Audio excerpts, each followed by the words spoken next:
فأولا من خلال السؤال اللي كيتعلق الأول في الشق ديالو الأول اللي كيتعلق بنقاط القوة ديال المنتخب الإماراتي، كيف ما ذكرتو عندهم لاعبين مجنسين برازيليين أرجنتينيين، خصوصا في الجانب الهجومي ديالهم، لاعبين اللي كيتمتعوا بالسرعة، لاعبين اللي كيتمتعوا بواحد لا كاليتي تكنيك كبيرة بزاف، ولاعبين اللي يمكن لهم يديروا الفارق.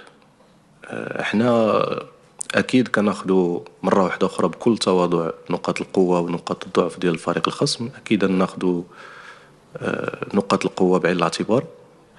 من اللي كيهمنا اكثر كذلك دائما هو احنا كيفاش خصنا نكونوا من الناحيه الدفاعيه، كيفاش خصنا نكونوا متماسكين كيف ما بينا عليها في هذه المقابلات اللي فاتوا كاملين.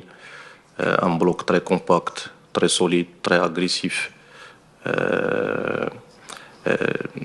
يعني كذلك الخطوط ما تكونش متباعده، وتكون واحد التركيز اللي يكون كبير اللي يسمح لنا اننا يمكننا اننا نديروا نحدوا من الخطوره ديال اي واحد، لا من الناحيه يعني الفرديه ولا من الناحيه الهجوميه الجماعيه. ف كنظن ان شاء الله الرحمن الرحيم غادي نديروا القراءه الصائبه ان شاء الله باش اننا نكونوا فعالين ان شاء الله، لا دفاعيا ولا هجوميا. شكرا.